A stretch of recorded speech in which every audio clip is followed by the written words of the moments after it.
What's happening? How much sleep did you get? I didn't get a lot of sleep. Hopefully, you did not get a lot of sleep because it's a celebration. Yes, it is a celebration. The Boston Celtics, banner 18, officially official after they beat the Mavericks last night, 106-88. For all intents and purposes, this game was over once they got into the second quarter when you look back at it. Fantastic game. We'll take a look at the game. I'll break it down. Also look at this season in perspective. But we start with this super chat, $20 super chat from my buddy Charlie. Thanks to the great Celtics coverage, this amazing championship run.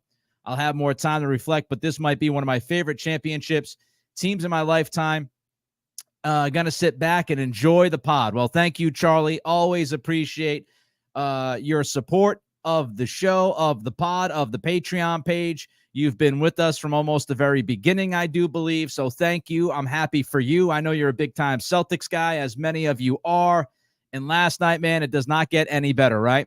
We were sitting around. We've been waiting to see if they could close the deal. It was title or bust this season. We talked about it from the jump. So many expectations for this team. Everybody thought this was the best team in the NBA talent-wise. As soon as they traded for Drew Holiday back in October, I mentioned they had the top 8 in the NBA. There was nobody that could match their top 6 talent-wise. They lose Kristaps Porzingis for the vast majority of the postseason. They still mow through the Eastern Conference. They get to the finals, and they win that finals series in 5. 1, 2, 3, fall. 5th is a fantastic run, which, again, we will get into a little bit more as this podcast continues. Charlie, thank you for the $20 super chat.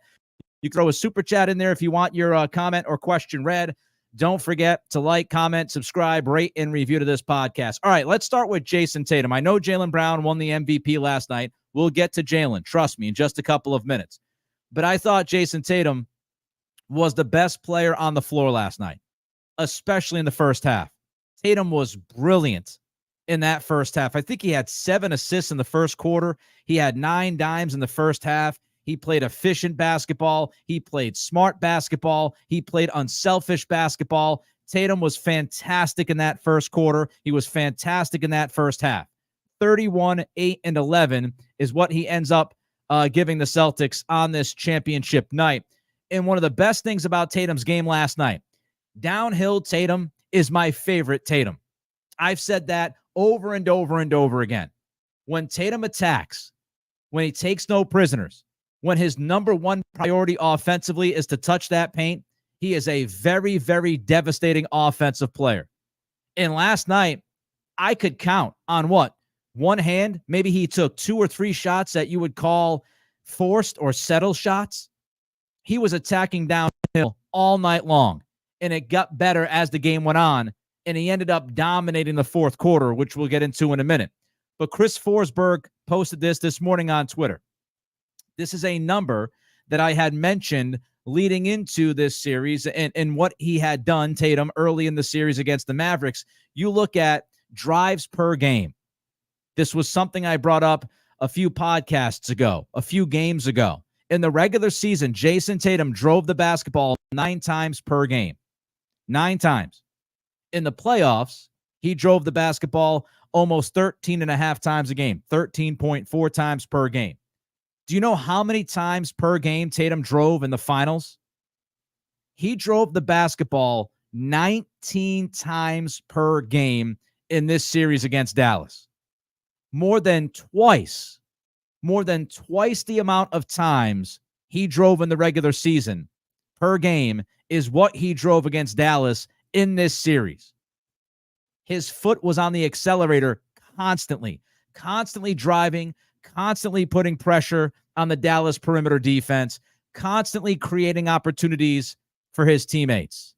Stephen Bopp pops in with a $2 super chat. Banner 18, you're damn right. I'm rocking my Celtics hat, rocking my Celtics shirt today.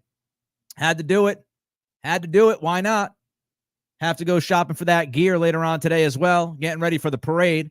Trying to figure out some plans with that. Might involve right around the TD Garden area. We'll see how that goes. But Stephen Bob, thank you for the $2 super chat and the celebration this morning for Banner 18. Tatum made the right play.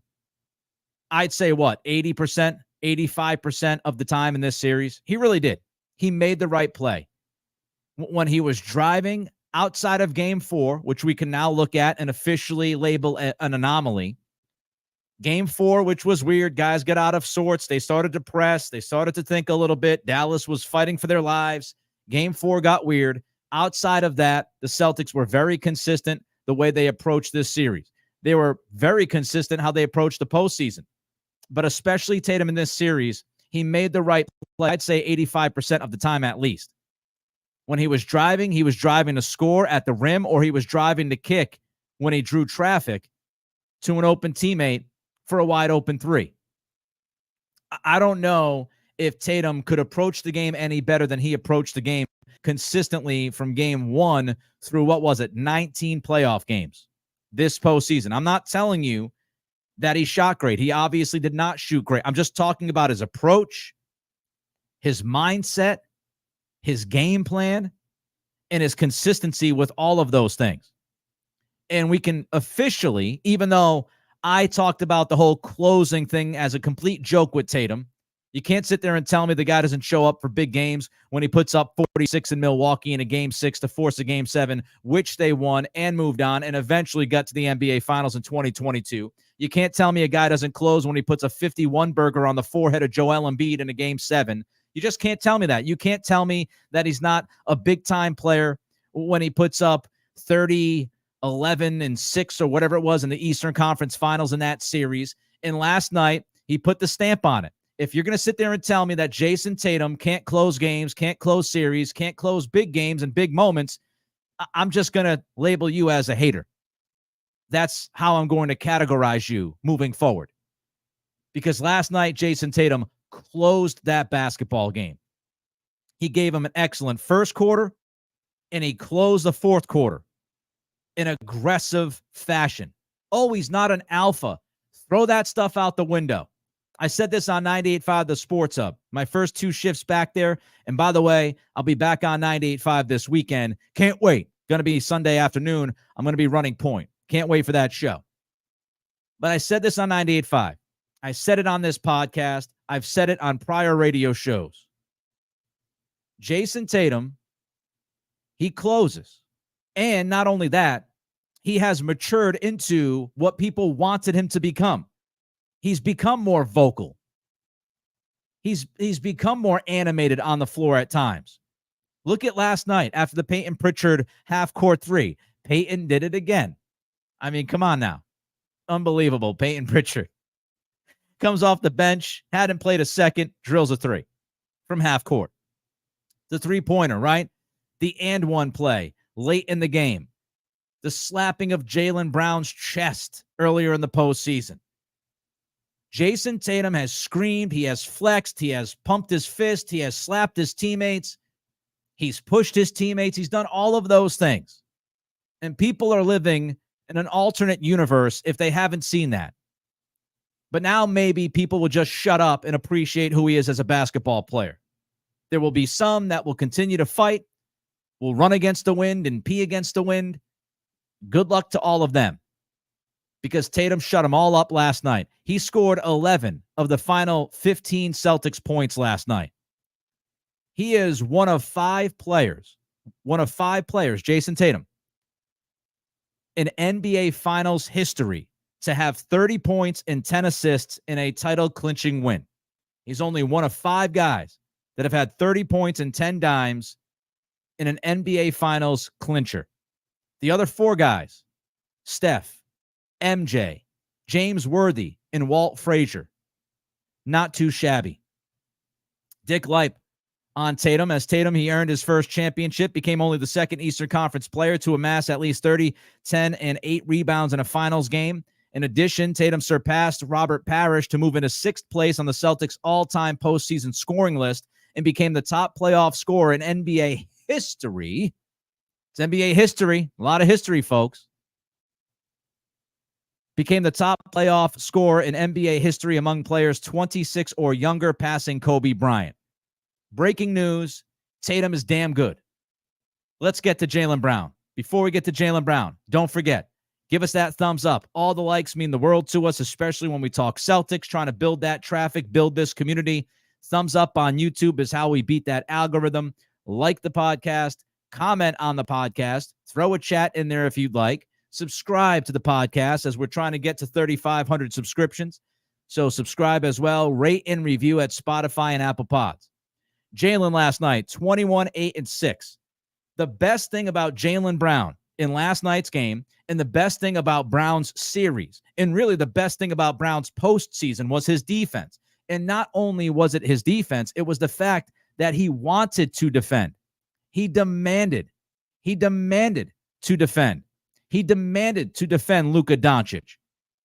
You saw that last night. They had him mic'd up. He went to the coaching staff. I believe it was Charles Lee, if I remember correctly. A lot of stuff kind of blurs together after a long night. But I believe it was Charles Lee he went up to and said, hey, look, if Luka's staying in, I'm staying in. I want Luka Doncic. Do not sub me out. I want the assignment. I understand the mission. Over and over and over again, he wanted Luka Doncic. He took the challenge. And what we've seen from Jaylen is steady improvement through his NBA career. From year one to what he is now, he continues to improve. Got better with his handle. Got better with his left hand. Got better defensively. He really went back to the defense that we saw when he was becoming a legitimate NBA player.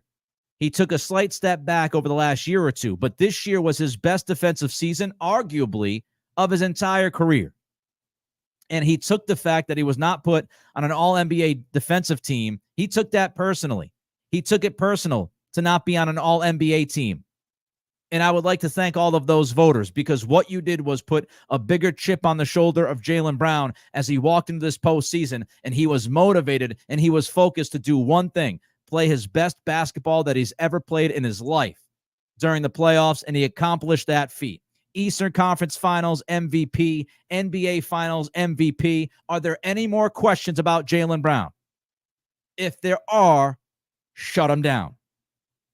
If anybody is talking about Jaylen Brown not being one of the top 15, 20 players in the NBA, if they're not appreciating him, they are going to be categorized as haters. To go along with the Jason Tatum haters trying to tell you he can't close, not show up in big games, and he's not an alpha. Shut them all down. Let's take all the narratives today. Let's ball them all up in a nice big fat ass ball and fire them directly into the sun. Because that's what the Celtics did last night.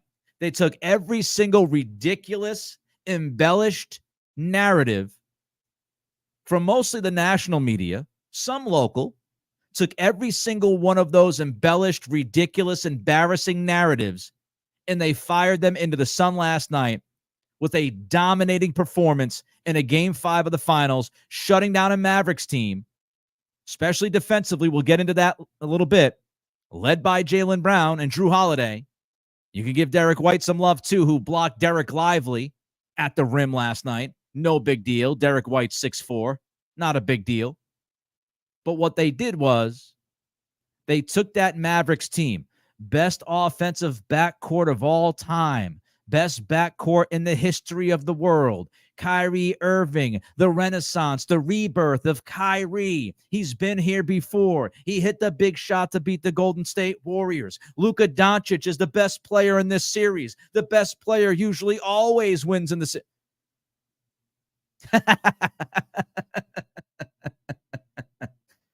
Shut him down.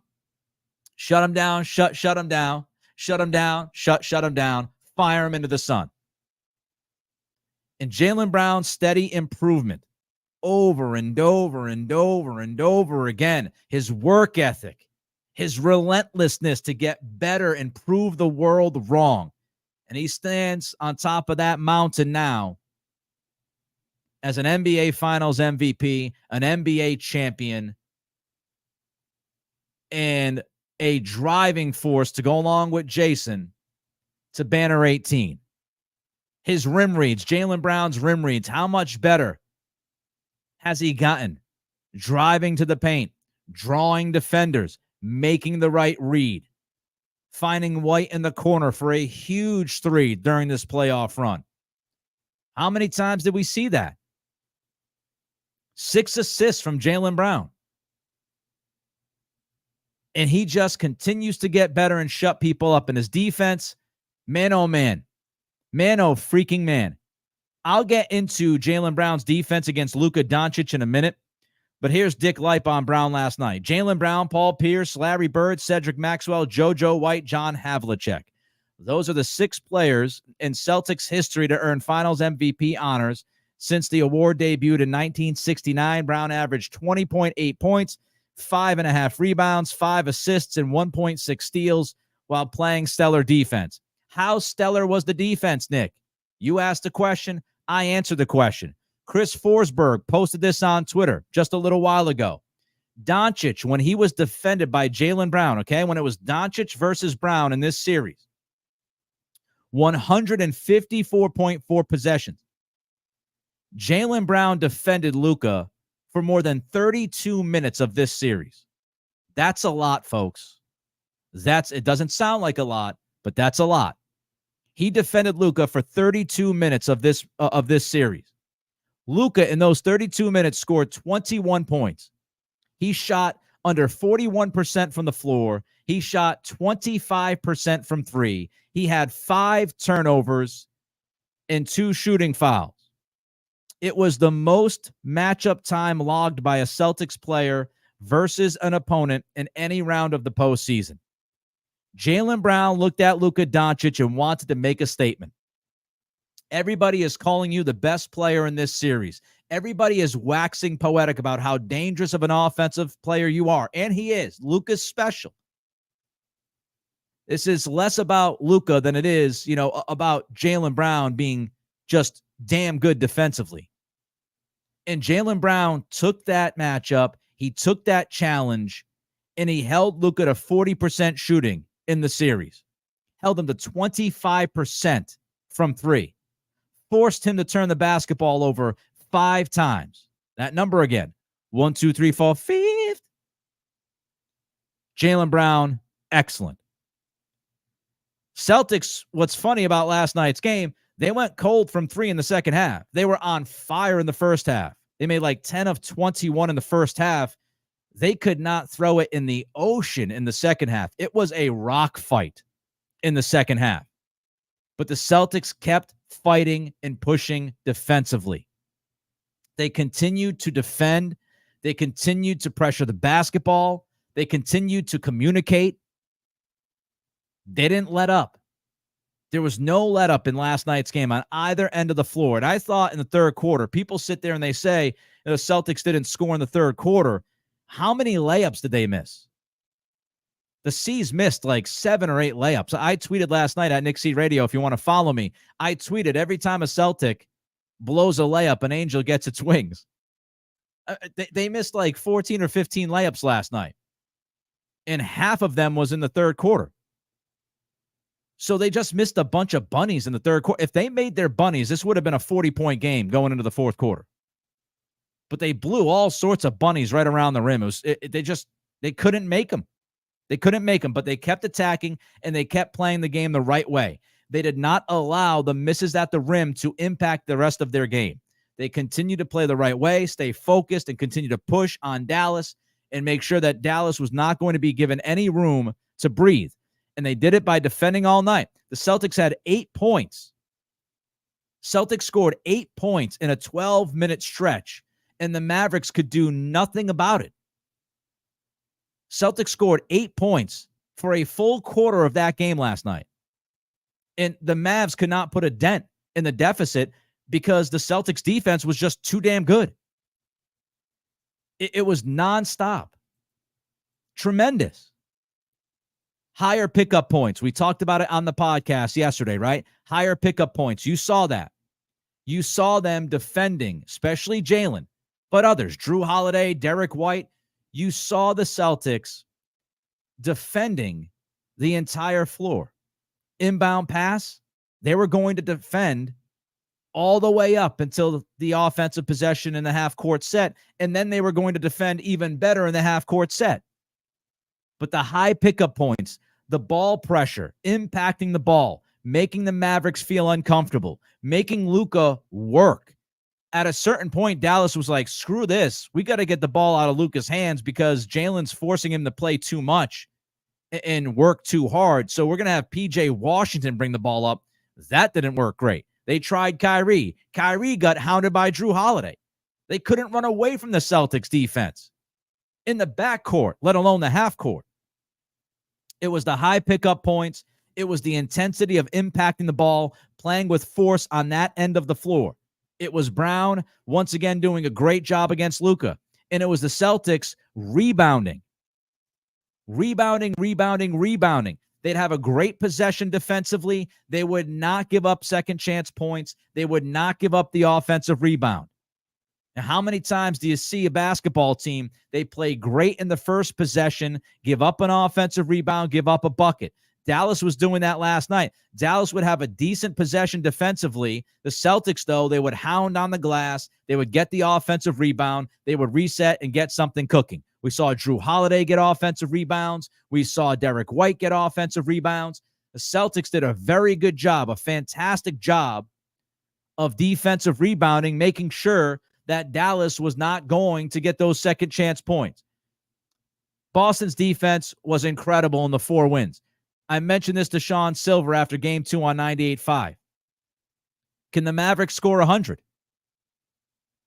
If the Mavericks score 100 or more, they have an outside shot of winning a basketball game in this series. The only game that they won in this series last Friday night was when they scored, a $122, whatever it was. The only game that they cruised past 100. Not a coincidence. Dick Lipe.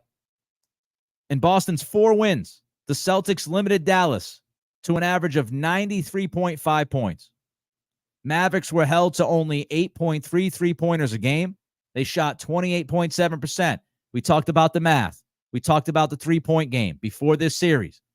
It was going to be a difference maker for the Celtics, and it was, even though the Celtics did not shoot well in this series. They shot great in the first half last night. Incredible. They shot incredible in the first half.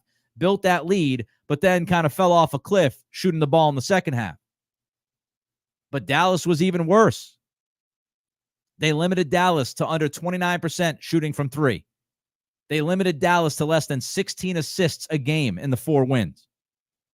Boston improved to 41-1 this season when making more threes and grabbing more rebounds than the opponent. The Celtics make more threes. They rebound more than you. You have no chance of winning. 41-1 when that happened this year. Just unbelievable. Celtics 3-point rate, 49.6%. And the finals was the best in NBA history. Take a lot of threes, make enough of them, win the game, win the series. 2 huge closeouts in the first half, 2. Celtics finished the first quarter on a 9-0 run in the final minute 55, and then they came back in the second quarter and they finished the final 3 minutes and 11 seconds on a 17-7 run. You put those 2 runs together, what do you get? The closeout of the first quarter, 9-0. The closeout of the second quarter, 17-7. That equals 26-7. That's a 19-point difference. That's the game. That's it. You want to boil this game down to its simplest form? The final 155 of the first quarter, the final 311 of the second quarter. Game, set, match. Celtics outscored the Dallas Mavericks by 19. And that just over 5 minutes span of this game. And that was it. All she wrote. Dallas could not recover in the second half. Closing out quarter strong. Luka, 28, 12, and 5. Shot 12 of 25 from the floor. He was 2 of 9 from 3. He had 7 turnovers. Defense, defense, defense. All series long. Kyrie Irving. Kyrie. You got beat by the cult. The cult took you out, my friend. No second ring for you. You now have as many rings as Tatum and Jaylen Brown do. Because the cult erased you. And they erased you last night. 15 points. Now, Kyrie had 9 dimes. Congratulations on the 9 assists. Good job with that. 15 points. He shot 5 of 16 from the floor. He shot 3 of 9 from 3. 5 of 16 from the floor. Kyrie Irving in Boston was atrocious in this series. And I have the numbers to back it up. And I am going to absolutely revel in those numbers. Give them to you in a second. Don't forget to give us that thumbs up, like, comment, subscribe, rate, and review. Help support the program. Appreciate every single one of you spending your time with me on this morning of June 18th. A wonderful, beautiful Tuesday. Hot outside. Who gives an ish? The Celtics are NBA champions. Kyrie Irving in Boston in this series. This is delicious. Irving shot 18 of 53 from the floor at the TD Garden in the NBA Finals. 18 of 53. That is under 34% shooting. He was 3 of 17 from three-point land. That's under 18% from the three-point stripe. You look at this. 18 of 53 from the floor, 3 of 17 from 3. He averaged just over 14 points a game against the Celtics in this series when they played at the TD Garden. Woof. Woof. 14 points a game. And obviously, he lost all 3 games at TD Garden in this series. When you look at this, thanks to Boston Sports Inf on Twitter, he posted this. Irving's last 8 regular season and postseason games at the TD Garden, okay? His last 8 games at the TD Garden. He is 0 for 8, record-wise. Hasn't won a single one of those 8 games. He has shot 41.4% from the floor. He has shot 27.1% from 3, and his plus-minus is a laugh-inducing minus 87. The last 8 games that Kyrie has played at the TD Garden, he is a minus freaking 87. Has not won one of those games. Kyrie can try to tell people, and I think he started to back away from this as the series went on because it was obvious to all of us. You are shook, Kyrie. Boston shakes you to your core. Fact. There's no denying that. Kyrie Irving has been an absolute puddle in front of Celtics fans for the last few years. And I guarantee you, he might look at this and say, stomping the leprechaun and doing some of the things I did, maybe not the smartest plan. Boston lives rent-free in Kyrie Irving's head. Fact. Look at the numbers. He can't win. He can't shoot. He's a mess. Gets distracted easily. So he could have preached at the very beginning of the series how he's a changed man. It's not going to get to him, yada, yada. It got to him right away. It got to him in game 1. He's going back and forth, according to Mike Gorman, who was sitting in the crowd. He's going back and forth with the fan for 3 to 4 minutes, nonstop. After they lost the first 2 games of the series, he's flashing the 5 symbol to the fans. We'll be back for game 5. I'm glad you came back for game 5 because you got your ass whooped on the floor once again.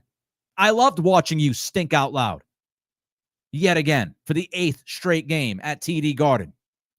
I wish we could relive game 5 over and over and over again. I am going to relive game 5. I've got it on the DVR. I'm going to watch Kyrie stink for the rest of my life, and I'm going to enjoy that. I wish the man well personally. Professionally, get out of my face. Boston's in your head.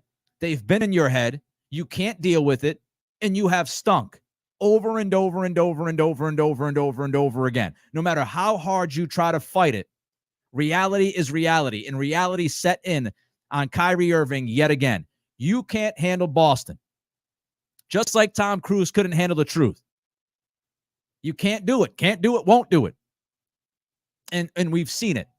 So you can flash the 5. You can walk around with your sage. You can say whatever you want to whatever magazine, whatever website, whatever TV channel, in whatever media session you want to hold. You can say everything. You can try to do anything you want. But here's the thing that we all know and understand and became painfully obvious to everybody watching, including you, Kyrie, in your truest moments when you sit there in front of the mirror. You cannot handle the Boston Celtics. You cannot handle Celtics fans. You might find a way down the road, but you have not been able to do that, my man, for a long time. And that's what it is. No matter how you try to paint it. You stunk in this series. Stunk. I hope you enjoyed Game 5. I did.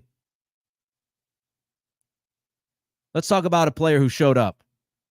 Jrue Holiday. Jrue Holiday is the glue guy. 15, 11, and 4 last night. He shot 50% from the floor, 7 of 14. He shot 1 of 3 from 3. And here's a ridiculous stat. I have kept this stat for the last couple of months, and I continue to update it throughout the year. Jrue Holiday, when he scores 14 or more points, the Celtics are 35-1. 35-1. When Jrue Holiday scores at least 14. It's a guaranteed win. The only time they lost, I believe, was against Indiana in January. If Holiday scores 14 points or more, the Celtics win. That's how it works. And there it was again last night. How about Kristaps Porzingis? How about Kristaps Porzingis? You want to talk about gutsy? You want to talk about gigantic cojones? What was KP last night? What would you say? You want to put a percentage on it? Was he 70%? Was he 65%? 75? I don't know. He certainly was nowhere near 100% last night. And he goes out there and he plays 16 minutes. And don't focus on the stats. It's more about the approach. It's more about what he forced Dallas to do. It's more about how he continued to make Derek Lively uncomfortable in this series when he played in this series. It was the vibe that he brought, right? Yes, they targeted him early. He had an early target on his chest defensively. And the Mavericks took advantage of that. Took advantage of that a number of times. Josh Green got 2 or 3 threes just off of KP being incapable of getting out to defend the three as well as he has done in the past. But I thought KP got better as the game went on defensively. Looked like he got as comfortable as he could. But the fact that he went out there and gave this team 16 minutes, unbelievable. Unbelievable effort from Porzingis. I don't think anybody will call that guy soft anymore after last night. Tin Bontemps from ESPN wrote last night that Porzingis told ESPN that he's going to require surgery, have a recovery process of a few months. Quote, of course, Porzingis told ESPN when asked if he was concerned about making his injury worse by playing on it. Porzingis continued, I think something could have happened for sure, especially compensating now on the other leg, which I just came back from. There was definitely some added risk, but I didn't care. I was like, I want to give everything I can and then fix it after if I need to.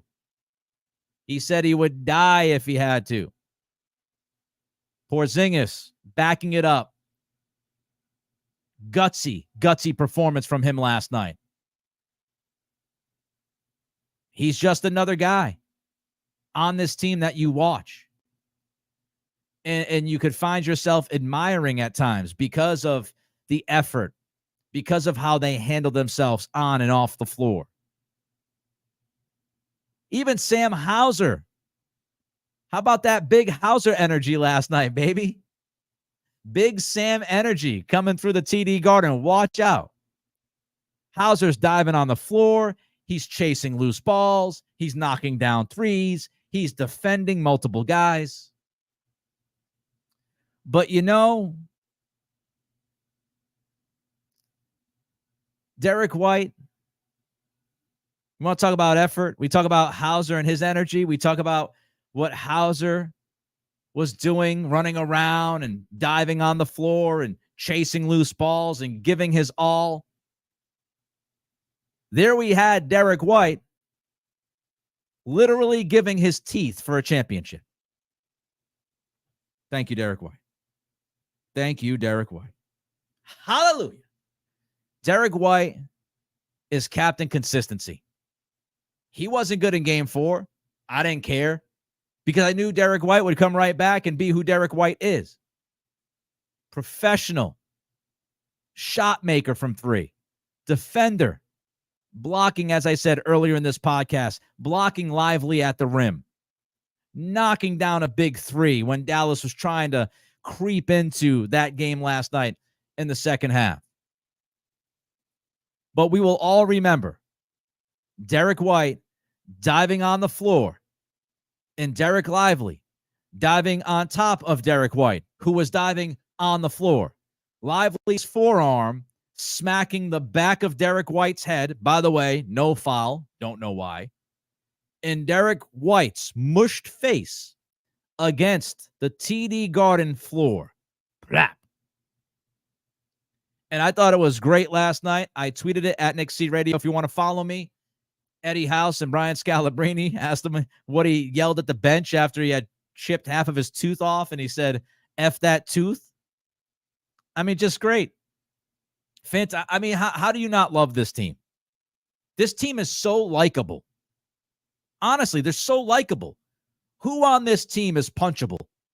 There have been some punchable guys. Grant Williams annoyed the hell out of me. Tristan Thompson annoyed the hell out of me. There really is no punchable face on this basketball team. There's nobody that you should dislike. Derek White is just seemingly an awesome guy and a great basketball player who also continues to improve just like Brown and Tatum. But I saved the best for last. Big Al. Give a thumbs up for Big Al. Big Al finally gets his championship. Al Horford. He was called Average Al years ago. He didn't do enough. He wasn't really a max kind of player. The Celtics overpaid for him. He wasn't as prized of a free agent as people thought he was or was going to be. He went to Philadelphia. He flopped. He failed. I've always stood by Al Horford.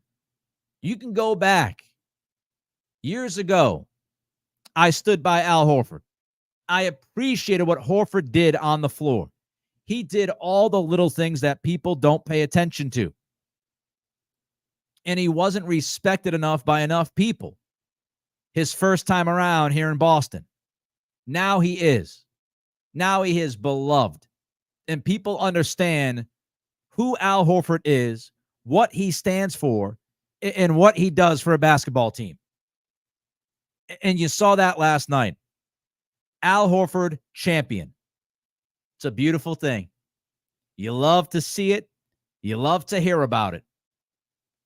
No longer does he have to worry about hearing how many playoff games that he's played in his NBA career without winning a title. ESPN flashed that in our face. ABC flashed that in our face about 100 times last night. No longer does he have to worry about that. It's gone. Just like the Tatum and Brown narratives, they're gone. I felt so good for Horford last night. The fact that he was able to win that championship, to celebrate that championship. He is somebody who has loved Boston from the very beginning. He would have never left Boston. He never wanted to leave Boston. He was desperate to get back. As soon as he got to Philadelphia, he wanted back. And the Philadelphia 76ers fans screaming and booing Al Horford. That is one of the funniest things I've ever seen because their GM signed Horford and they miscast him in his role. That's on Philadelphia. That ain't on Al.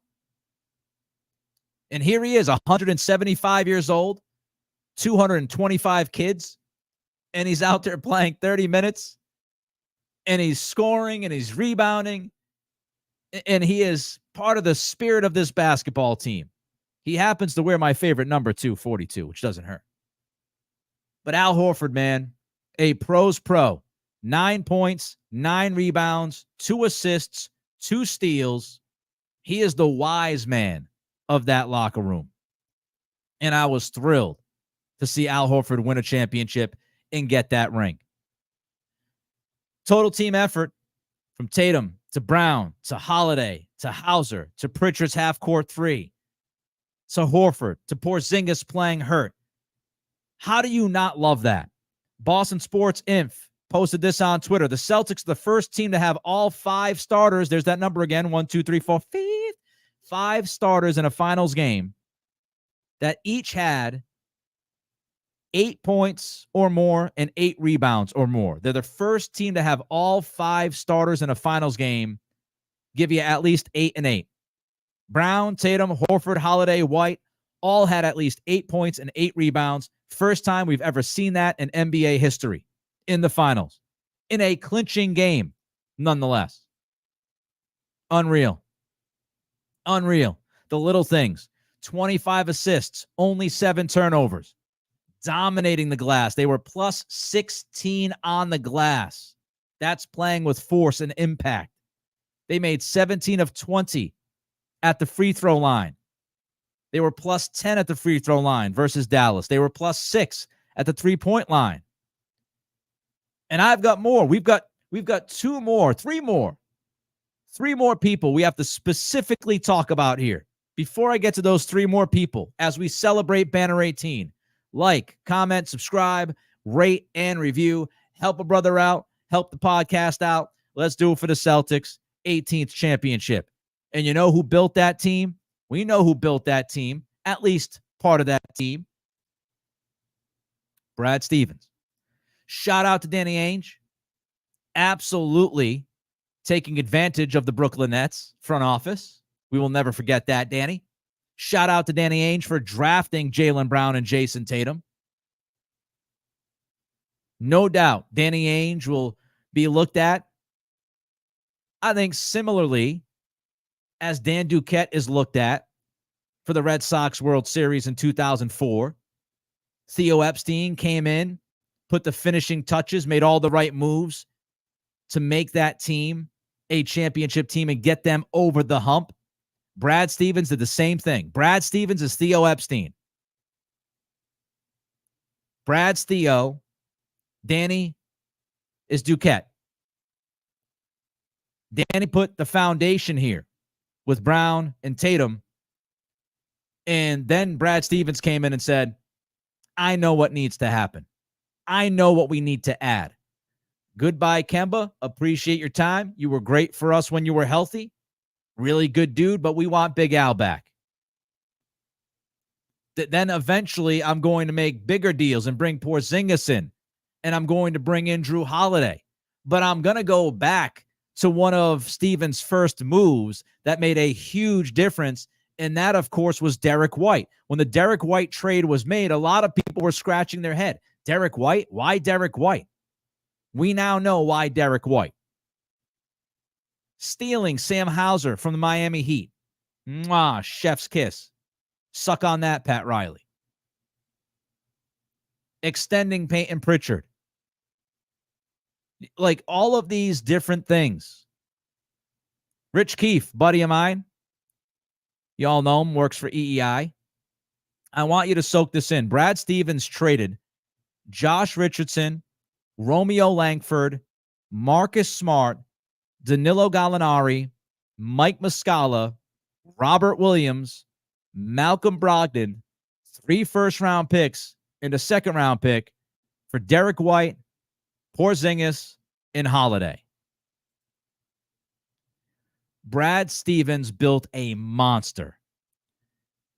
A roster that could adapt to almost any kind of game. A roster that could adapt to pretty much any kind of series. They could shoot. They could defend. They were unselfish. They could rebound. They could create for others at a very high level. This roster construction is frankly genius.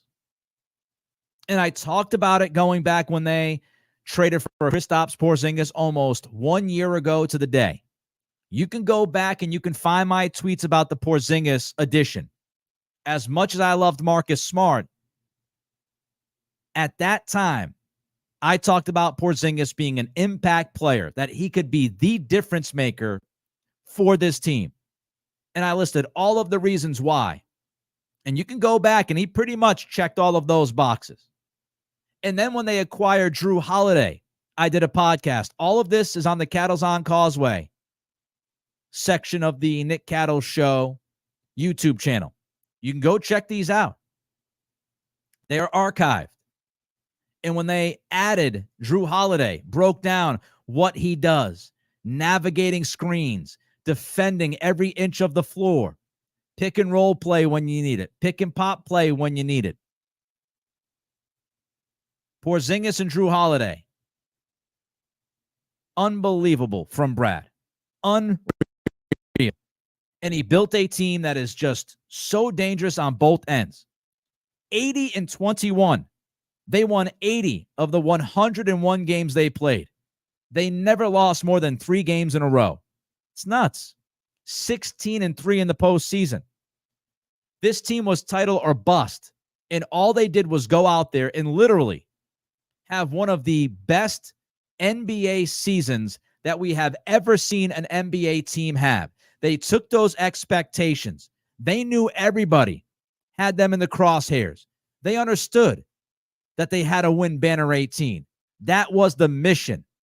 Anything less than that would have brought frustration, would have made fans infuriated, would have possibly caused Brad Stevens to make a big change or two yet again this offseason. And they took those expectations and they looked up at the rafters and they said, we're going to get the job done.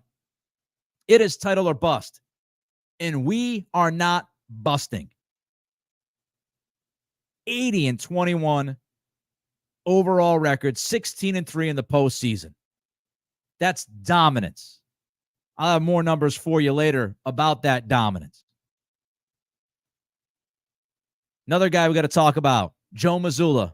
Almost a crime. I'm 47 minutes into this podcast, have not even brought up Joe Mazzulla's name yet. That's how talented this team is. That's how great they were this year. For everybody talking about Joe Mazzulla, I understood some of the questions. And Joe was not as good last year as he was this year. But that should have been understood that he'd get better, right? We should have anticipated Joe Mazzulla getting better. Last year's situation was so difficult. He had a parachute in last moment with Ime being bounced out. Took over Ime's staff, a bunch of close friends with Ime Udoka. And he had to make the best of it.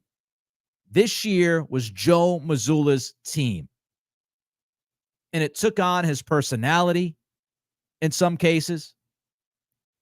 And you saw Jason Tatum when he got taken out of that game last night. All you have to do is look at your superstar and you look at his reaction with Joe Mazzulla on the sidelines, that long hug and embrace, that moment of emotion that Tatum had with his head coach. Tatum believes in Mazzulla. You listen to all of these guys, from Brown to Tatum to White to Horford. Porzingis said last night, I'm paraphrasing, but he said something along the lines of Joe Mazzulla is going to end up being a legend here in Boston. A number of these guys on this team have said that Mazzulla is the best coach they've had. And maybe it's just singing the praises of the head coach, but they have gone out of their way to explain why Joe is so good and was so underappreciated early on in this season. And all Mazzulla did was walk into this postseason and outcoach every other coach he went against. There's no denying that. No denying it. I mean, Spoelstra didn't have the horses, as we know. But Mazzulla, he outcoached Spoelstra. He outcoached Bickerstaff. A little less impressive. He outcoached Rick Carlisle, no doubt. And then he finished in this series by outcoaching Jason Kidd. And it's something we talked about before this series began. Joe Mazzulla has only lost one game against the Mavericks as the Celtics head coach. And I believe he's only won one game by less than 9 points. Something along those lines. He's got Jason Kidd in the Mavericks number. But he outcoached them all. He reads the room well. He understands what his guys need to hear. and how to really tap in at different times to get the most out of them. I thought he had a perfect game plan against Dallas, taking away the corner threes and the lobs, how to defend Luka Doncic one-on-one. A salute to Joe Mazzulla. A salute to Joe Mazzulla, by the way, handling the checkout process last night perfectly. It's a little thing, but he takes out Porzingis so Porzingis can get his flowers, right? Takes out Horford so Horford can get his flowers. He takes out Tatum and Brown together, making the statement, right? Tatum and Brown together as a statement. Here are our guys. And Cool Genuine Phil, I see in the chat mentioning Sam Cassell. Sam Cassell, Charles Lee. We know Charles Lee is leaving. Good luck to him in Charlotte. Last night we found out that Jeff Van Gundy is heading to the Clippers to be the lead assistant, which maybe I end up being wrong, but that makes me feel like Cassell will be back as the lead assistant for the Celtics because there was some talk of Van Gundy possibly going to the Celtics bench. I have to wonder whether or not, Van Gundy found out that Cassell was going to be staying here in Boston. So Van Gundy took the lead assistant gig out in LA with the Clippers. Would make sense. But Mazzulla, perfectly done last night with the checkout. Let's move on to another guy we got to talk about. Almost an hour deep in this podcast, talking Banner 18. Wyc Grousbeck. My man. 100% a great owner. Cares about the team. Cares about winning. Is willing to do whatever it takes to win championships. Spoke with Brad Stevens and Mazzulla at the end of the season last year and said, we need to make changes. And we need to make some significant changes. Stevens did that. Out goes Grant, out goes Smart, out goes Time Lord, out goes Malcolm Brogdon. Big change after big change after big change. But Wyc Grousbeck, not afraid to pay Jaylen Brown that big fat contract. Will be paying Jason Tatum in a matter of days over $300 million with his new extension that's going to kick in. Didn't bat an eye paying Kristaps Porzingis a 2-year, $60 million extension. Did not hesitate to pull the trigger on a big-time extension for Jrue Holiday. We are reading already that Derek White wants to stay a Celtic, and the Celtics want Derek White to stay, and they understand they're going to have to pay him. Wyc Grousbeck willing to pay the money. Grousbeck willing to give the thumbs up to his front office to make gigantic moves, even though those moves might not be what the public wants at the time. Trading Marcus Smart is not the easiest decision to make, but they made it. Wyc okayed it. Stevens made the move. Wyc Grousbeck is everything you want from an owner. He spends, he cares, he hardly misses a game, always on the floor at the TD Garden, travels with the team, goes to a ton of games on the road, and he's in the locker room last night, sucking down champagne with ski goggles on, as he should. He is the best owner in this city right now of a sports franchise, and I love Robert Kraft. I do.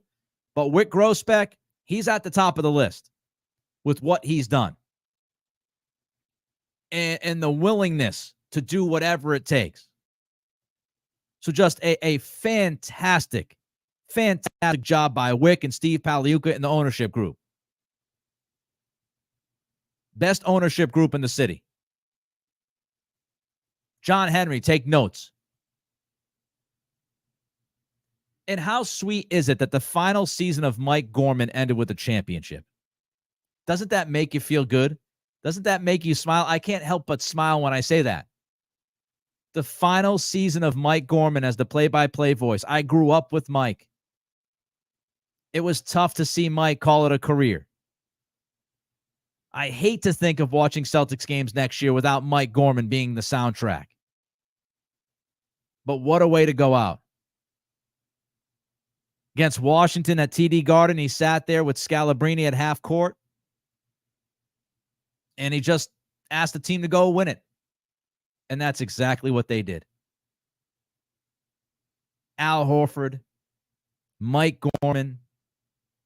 You just think about these guys who cared so much, that pour so much into what they do and how much they love this team and love this city and love this fan base. And the Celtics did it again on 617 Day. Kind of crazy, right? The fact that they won on June 17th back in 2008, they come back and win on June 17th, 2024. The narratives can go to hell. I don't want to hear anything about Tatum and Brown. They don't work together. They can't win together. Don't want to hear it. Don't want to hear JT can't close. Don't want to hear anything about Joe Mazzulla not being able to coach. You could take all those narratives, roll them all up into a nice ball, and shove them. All right, let's end on this. Let's end on some really cool historical numbers, okay?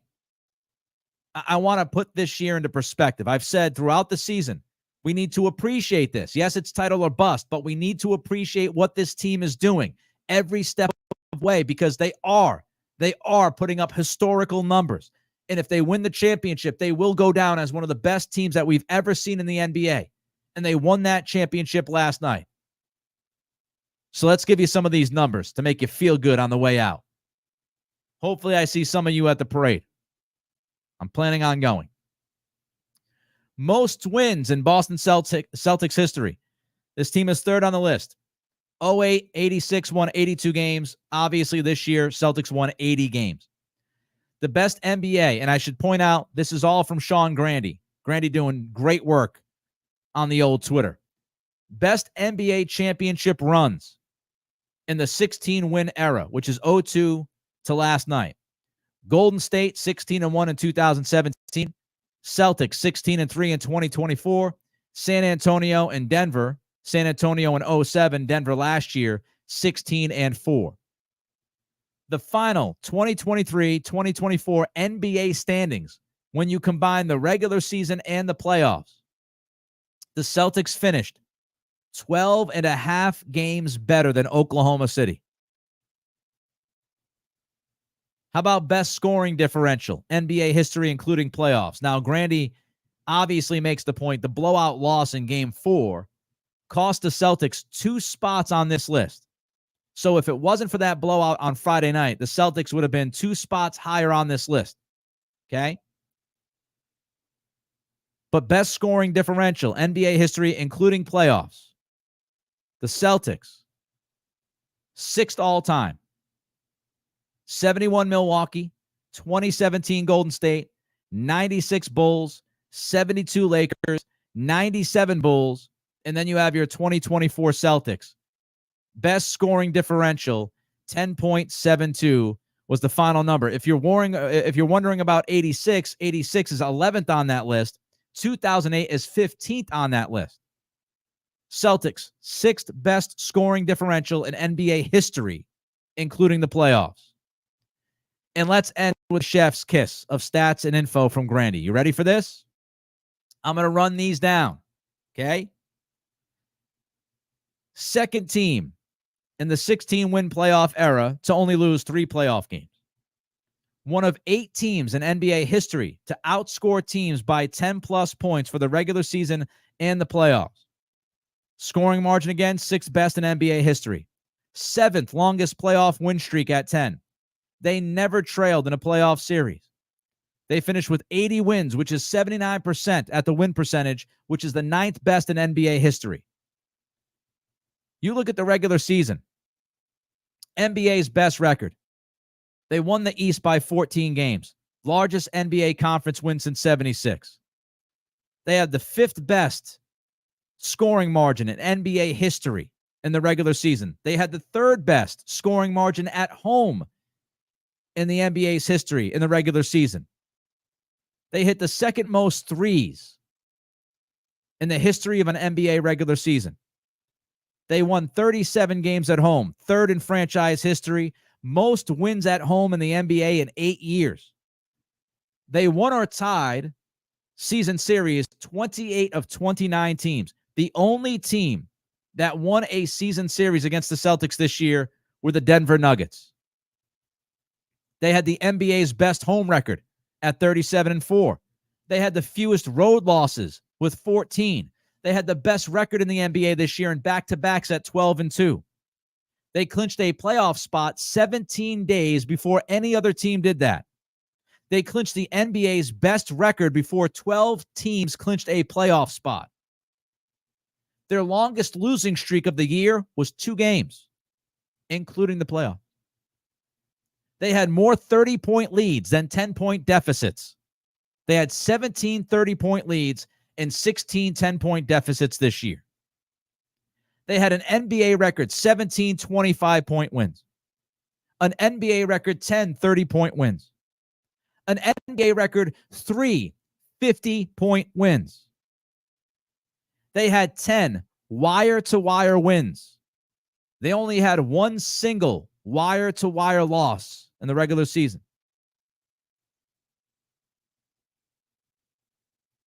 Unbelievable. So when I say this team is one of the greatest NBA teams that we've seen in the history of this league, it's not hyperbole.